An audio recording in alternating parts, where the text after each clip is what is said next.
خدا شناس وزیر۔ ایک بادشاہ کفر و الحاد کی طرف مائل ہو گیا۔ اس بادشاہ کا ایک وزیر توحید پرست تھا اور اسے بادشاہ کی اس حالت پر سخت غصہ آتا تھا اور ہمیشہ یہ سوچتا تھا کہ بادشاہ کو اس کے کفر و ضلالت سے کس طرح نجات دلائی جائے۔ اور اس مملکت کا یہ دستور تھا کہ ہر سال وزیر اپنے بادشاہ کو ایک مرتبہ کسی صحت افزا مقام پر دعوت دیا کرتا تھا۔ جیسے ہی دعوت کا زمانہ قریب آیا تو وزیر نے بادشاہ سے کہا کہ اس سال میں آپ کو فلاں بے آب و گیاہ مقام پر دعوت دینا چاہتا ہوں۔ بادشاہ نے کہا کہ وہ جگہ تو رہائش کے قابل نہیں ہے، وہاں نہ تو کوئی عمارت ہے اور نہ ہی کسی قسم کا سبزہ ہے، ایسی بانجھ زمین پر دعوت اچھی نہیں لگتی۔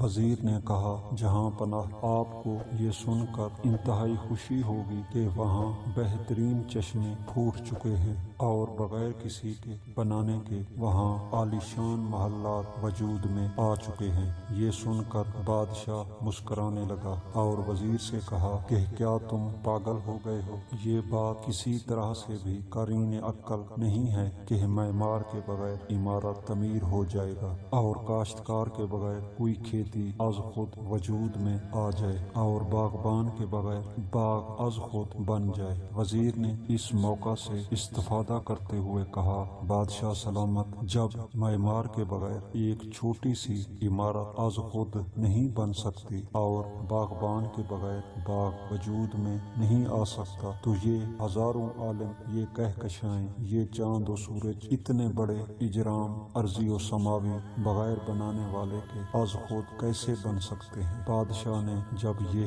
گفتگو سنی تو اسے اپنی فکر غلط نظر آئی اور خدا کے وجود کا اعتراف کر لیا۔